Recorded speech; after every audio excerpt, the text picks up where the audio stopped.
وَأَنَّهُ سَيَكُونُ مِنْ أُمَّتِي كَذَّابُونَ ثَلَاثُونَ كُلُّهُمْ يَزْعُمُ أَنَّهُ نَبِيُّ اللَّهِ وَأَنَا خَاتِمُ النَّبِيِّينَ لَا نَبِيَّ بَعْدِي وَلَا تَزَالُ طَائِفَةٌ مِّنْ أُمَّتِي عَلَى الْحَقِّ ظَاهِرِينَ لَا يَضُرُّهُم مَّنْ خَالَفَهُمْ حَتَّىٰ يَأْتِيَ أَمْرُ اللَّهِ.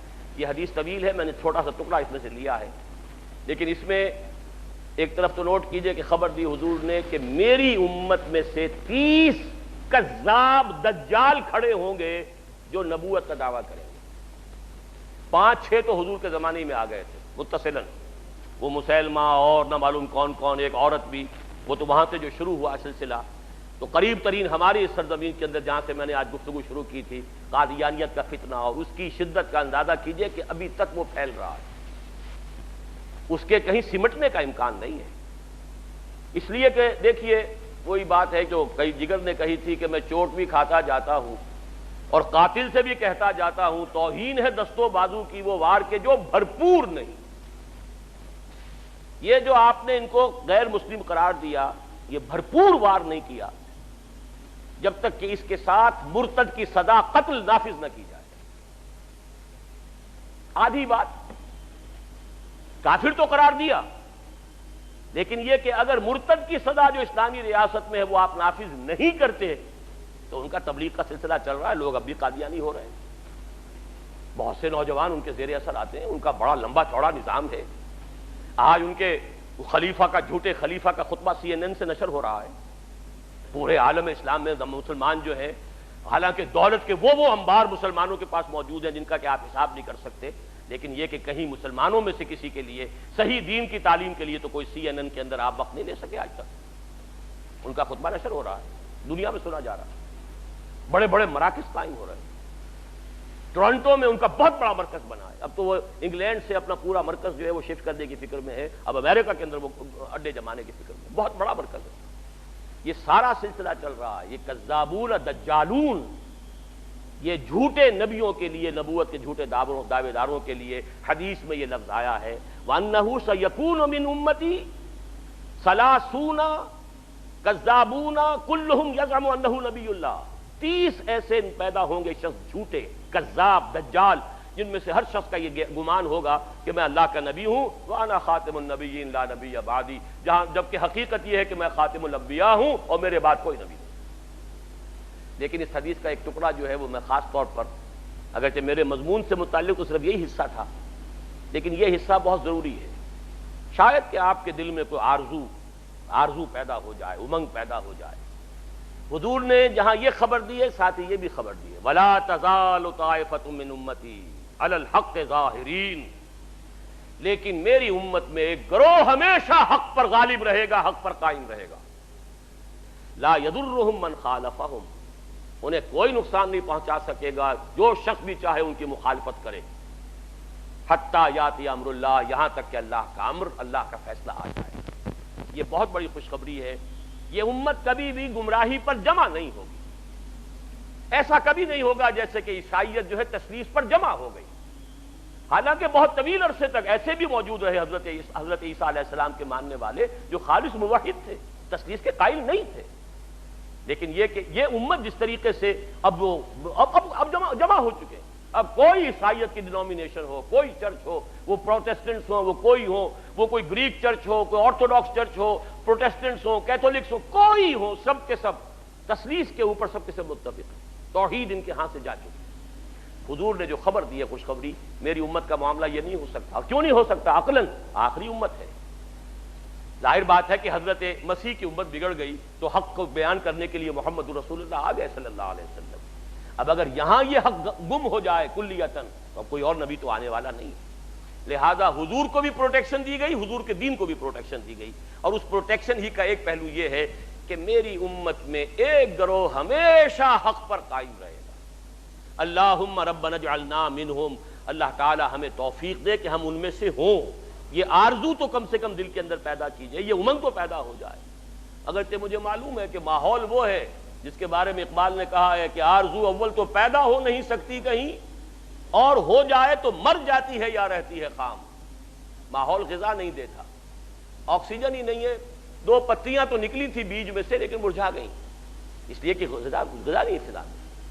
امنگ اٹھتی ہے، جذبہ ابھرتا ہے، اس کی آبیاری کا سامان نہیں ہے، خارجی نہیں ہے، سارا داخلی سامان کرنا پڑے گا، اپنے اندر کا تیل جلانا ہوگا، باہر کا تیل نہیں ملے گا۔ اقبال نے یہی بات کہی ایک شعر کے اندر، کر اپنی رات کو داغے جگر سے نورانی، کر اپنی رات کو داغے جگر سے نورانی، اپنے اندر تیل جلاؤ، اپنے جگر کا تیل جلاؤ، اس سے روشنی حاصل کرو گے، ماحول سے تمہیں روشنی نہیں ملے گی۔ اپنی اس عارضی کو پروان چڑھاؤ، لیکن اپنے اندرونی جذبے کے ساتھ، استقامت کے ساتھ۔ بہرحال اس حدیث کا یہ ٹکڑا میں نے صرف اس لیے سنایا کہ یہ ایک ہمارے لیے ایک امنگ پیدا کرنے والی شے ہے کہ اللہ تعالی ہمیں توفیق دے کہ ہم ان لوگوں میں سے ہوں۔ تو پہلا لفظ جو دجال آیا ہے وہ تو میں نے آپ سے عرض کیا کہ دجال جھوٹا نبی، جس کے بارے میں حضور کی خبر ہے کہ 30 پیدا ہوں۔ دوسرا ایک عمومی فتنہ ہے دجال، فتنۃ الدجال، عمومی فتنہ۔ وہ کیا ہے؟ اصل میں یہ تہذیب کہ جس میں میں اور آپ، واقعہ یہ ہے کہ ہم اس وقت غرق ہیں، کسی کے سر کے اوپر تک پانی جا چکا ہے، وہ جا چکا، کوئی گردن تک اس کے اندر ہے، کوئی پیٹ تک ہے، کوئی گھٹنوں تک ہے، لیکن ہم میں سے کوئی اس تہذیب سے بچا ہوا نہیں۔ یہ عالمی تہذیب ہے، دجالی تہذیب،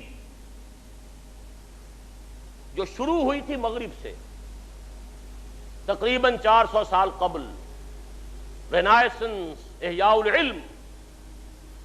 لیکن اس احیاء العلم کے نتیجہ کیا نکلا؟ مادی ترقی، ٹیکنالوجی، سائنس بڑھتی چلی گئی، اور اس درجے بڑھتی چلی گئی کہ عروج آدم خاکی سے انجم سہمے جاتے ہیں کہ یہ ٹوٹا ہوا تارا مہ کامل نہ بن جائے۔ چاند کو پاؤں تلے روند آیا انسان، اور ابھی نہ معلوم کہاں کہاں کمندے ڈال رہا ہے۔ لیکن دوسری طرف آسمانی وحی والی ہدایت سے اپنی آنکھ بند کر لی۔ نوٹ کر لیجئے اس بات کو اچھی طرح، سورہ بقرہ کا 4واں رکوع جو ہے قرآن مجید کے فلسفے میں نہایت اہمیت کا حامل۔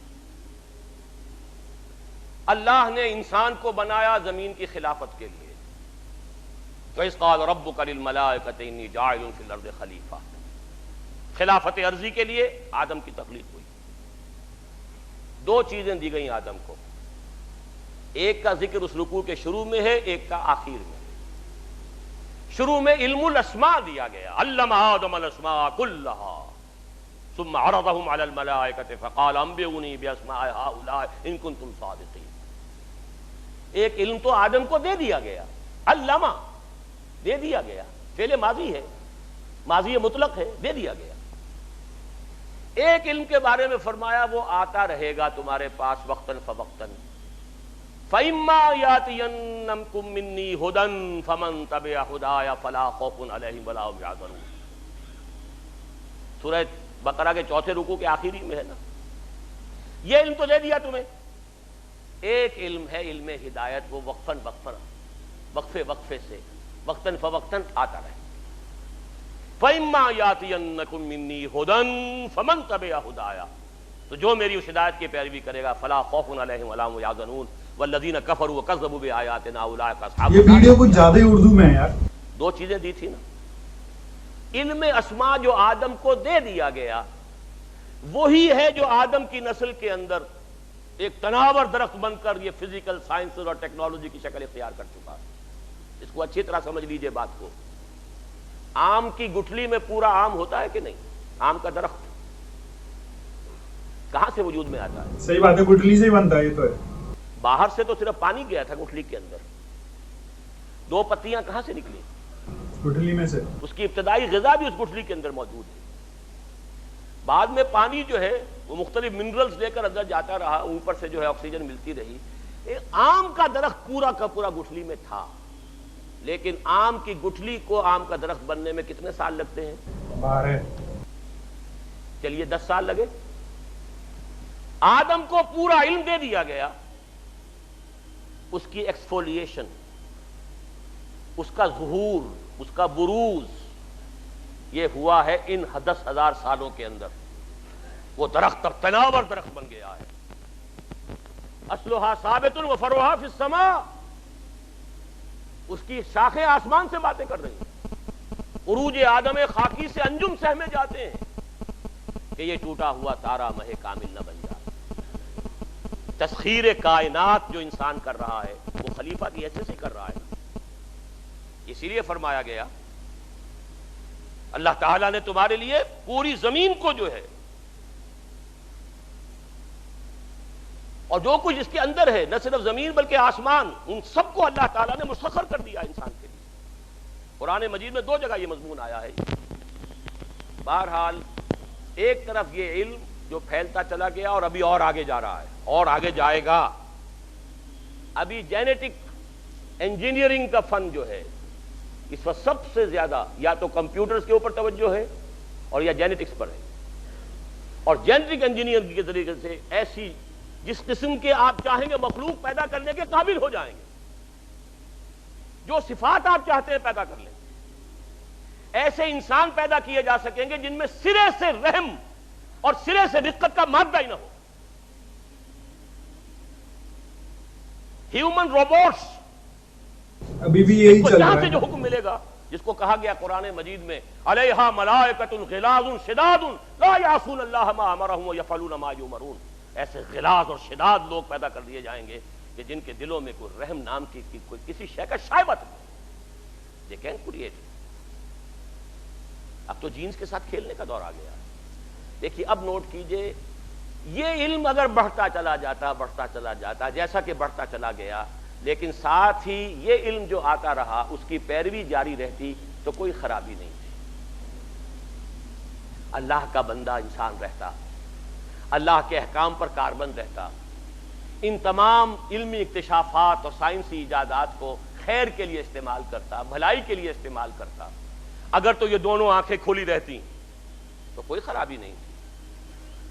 آج سے 400 سال پہلے انسان نے ایک آنکھ بند کر دی، مذہب سے کوئی سروکار نہیں، کوئی تعلق نہیں، ایک آنکھ بند دوسری آنکھ چوپٹ۔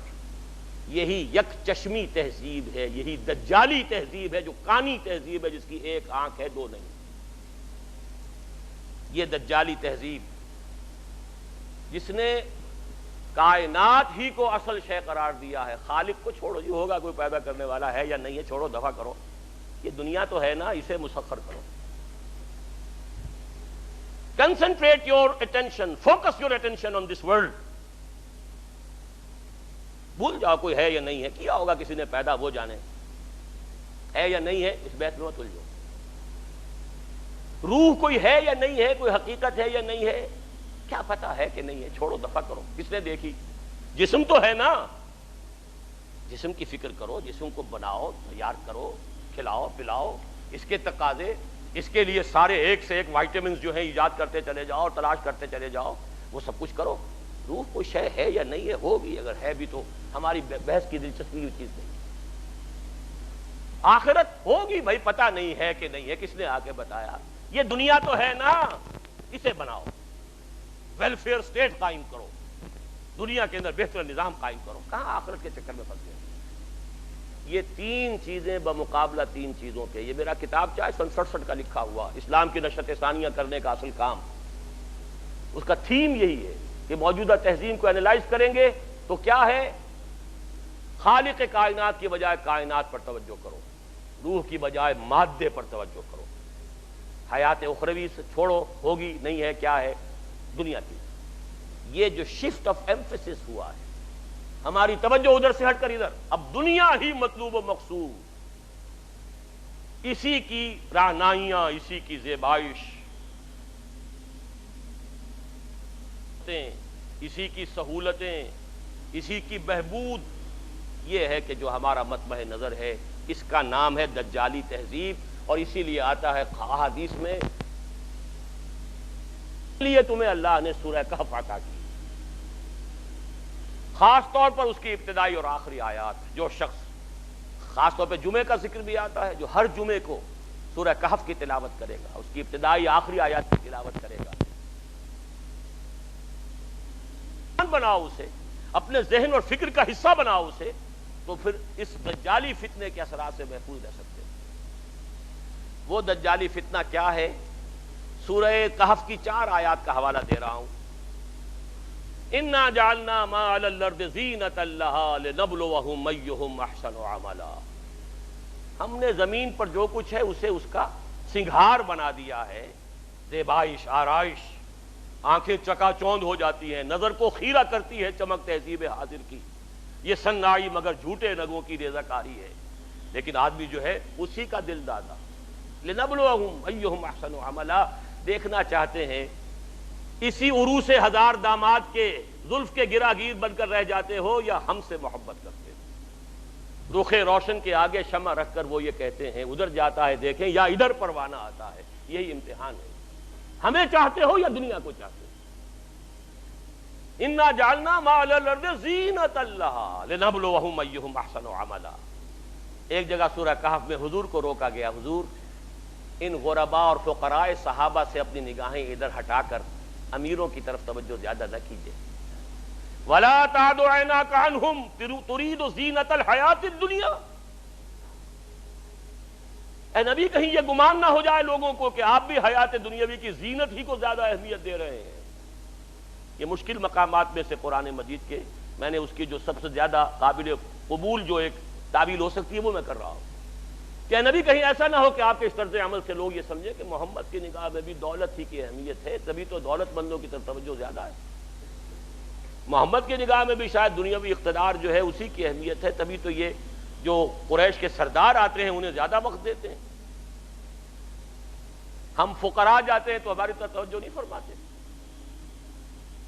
وَلَا تَعْدُ عَيْنَاكَ عَنْهُمْ تُرِيدُ زِينَةَ الْحَيَاةِ وَاصْبِرْ نَفْسَكَ مَعَ الَّذِينَ يَدْعُونَ رَبَّهُمْ بِالْغَدَاةِ وَالْعَشِيِّ يُرِيدُونَ وَجْهَهُ. اے نبی اپنے ان ساتھیوں کی صحبت کے اندر آپ رکے رہیے، انہیں زیادہ وقت دیجیے جو صبح و شام اپنے رب کو پکارتے ہیں، اس کی رحمت کے امیدوار ہیں. وَلَا تَعْدُ عَيْنَاكَ عَنْهُمْ. ان سے نگاہیں ہٹا کر ان دولت مندوں اور سرداروں کی طرف متوجہ نہ ہو. تُرِيدُ زِينَةَ الْحَيَاةِ الدُّنْيَا. تیسرے مرحلے پر آتا ہے المال والبنون زینۃ الحیات الدنیا والباقیات الصالحات خیر عند ربک ثوابا وخیر عقبا. یہ دنیا، مال اور یہ مال و دولت دنیا، یہ رشتہ و پیوند، بتان وہم و گما، لا الہ الا اللہ. لیکن یہ کہ اسی کی زیبائش، آرائش، اسی کی محبت، اسی کی سوچ، دن رات فکر ہے تو انہی کی ہے. المال والبنون زینۃ الحیات الدنیا. اور آخری آیت جو آخری رکوع میں قل هل ننبئكم بالاخسرين اعمالا الذين ضل سعيهم في الحياة الدنيا وهم يحسبون انهم يحسنون صنعا.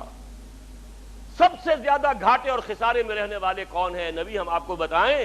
اے نبی آپ ان سے کہیے کیا میں تمہیں بتاؤں سب سے زیادہ خسارے میں کون رہے؟ سوال کا جواب بھی خود ہی. جن لوگوں کی ساری بھاگ دوڑ سعی و جہد حیات دنیا ہی میں بھٹک کر رہ گئی، ساری بھاگ دوڑ، دن رات کی محنت، مشقت، سوچ ہے تو اسی کی، رات کو بھی دن کو بھی، دوڑ دھوپ، ساری فکر فی الحیات الدنیا، ضل، بھٹک کر رہ گئی. انہی توانائیوں سے آخرت کمائی جا سکتی تھی. انہی چیزوں سے جو اللہ نے دی ہیں اللہ کو راضی کیا جا سکتا تھا. لیکن یہ ساری چیزیں کھپا دیں دنیا کے حصول میں، بھٹک گئیں. وہ تیر نیم کش جس کا نہ ہو کوئی ہدف ہونا چاہیے تھا اللہ کی ذات، لیکن تم نے پہنچا خرچ کر دی یہ ساری چیزیں دنیا کی طلب میں. الذین ضل سعیہم فی الحیات الدنیا وہم یحسبون انہم یحسنون صنعا. یہ ہے وہ دجالی فتنہ جس نے آخرت پر دنیا کا ملمہ کر دیا ہے، ذات باری تعالیٰ پر کائنات کی عظمت کا پردہ ڈال دیا ہے. اللہ سے توجہ ہٹ گئی، کائنات، روح کی بجائے جسم، حیات اخروی کی بجائے حیات دنیا. یہ جو 4 ہماری چیزوں کے اندر کہ جو پریفرنسز ہیں، جو ہمارا ایمفیسس ہے، زبان سے مانتے ہیں اللہ کو بھی آخرت کو بھی، لیکن آپ اپنے 24 گھنٹے کے تمام اوقات کا تجزیہ کیجئے، کتنی آپ کی توانائیاں اور قوتیں اللہ اور آخرت کے لیے صرف ہو رہی ہیں اور کتنی دنیا کے لیے ہو رہی ہیں. اقرا کتابک، ہر شخص اپنی کتاب خود پڑھے، اپنا حساب خود لے. اقرا کتابک کفا بنفسک اليوم علیک حسیبا. ہر شخص اپنا حساب خود کر سکتا ہے. 24 گھنٹے شمار کیجئے اس کا کتنا وقت. ہاں ٹھیک ہے، بھلے نفس کا علیہ کا حق پر، نفس کا بھی حق ہے، سونے کے لیے بھی وقت ہونا چاہیے، آپ کی اولاد کا لیے بھی یہ حق ہے. لیکن پھر دیکھیے باقی جو کچھ آپ کے پاس ہے توانائی جو آپ نے لگائی ہے کچھ چیز حاصل کرنے میں، اس کا کتنا حصہ ہے جو اللہ اور آخرت کے لیے صرف ہو رہا ہے اور کتنا حصہ ہے جو صرف اس دنیا کی amenities, facilities, luxuries, decoration pieces, کتنے پیسے سے وہ چیزیں خرید کر لا کر آپ اپنے ڈرائنگ روم سے جا رہے ہیں، کہاں خرچ؟ گائز یہ ویڈیو تھا تھوڑا 20 منٹ سم تھنگ یہ ویڈیو تھا. آئی ہوپ آپ کو دجال کے بارے میں کلیئر ہوا ہوگا. اور بھی مجھے لگتا ہے یہ ویڈیو تھوڑا اور بڑا ہونا چاہیے تھا, مجھے شاید یہ شارٹ ویڈیو ملا ہے, پر کوئی نہیں. ابھی اور اگر آپ چاہیں گے اس سے آگے کا اور پورا پارٹ آئے تو پلیز مجھے کامنٹ کر کے ضرور بتائیں, اور کافی کچھ آپ لوگوں کو کلیئر بھی ہوا ہوگا. آئی ہوپ آپ کو یہ ویڈیو اچھی لگی ہوگی. اور اس میں دجال کے بارے میں بتایا تھا. ایکچولی دجال اس کو بولا جاتا ہے جو بے ایمان ہوتے ہیں, جو جھوٹی موٹی چیزیں دکھاتے ہیں لوگوں کو, کرتے ہیں, اس کو دجال بولا گیا ہے. جہاں تک مجھے سمجھ آیا, آئی ہوپ آپ لوگوں کو اچھے سے بیٹر پتا ہو تو پلیز مجھے کامنٹ کر کے ضرور بتانا. ویڈیو کیسی لگی ہے شیئر کریں دوستوں کے ساتھ, لائک کریں ویڈیو کو اگر اچھی لگی ہے تو, اور سبسکرائب کر لیں چینل کو تاکہ آپ اور ایسی ویڈیوز مس نہ کر پاؤ. تو آج کا ریئیکشن میں یہی اینڈ کرتا ہوں, ملتے ہیں نیکسٹ کسی اور ریئیکشن میں. تب تک کے لیے گئے thank you so much for watching. Bye bye guys, see you guys.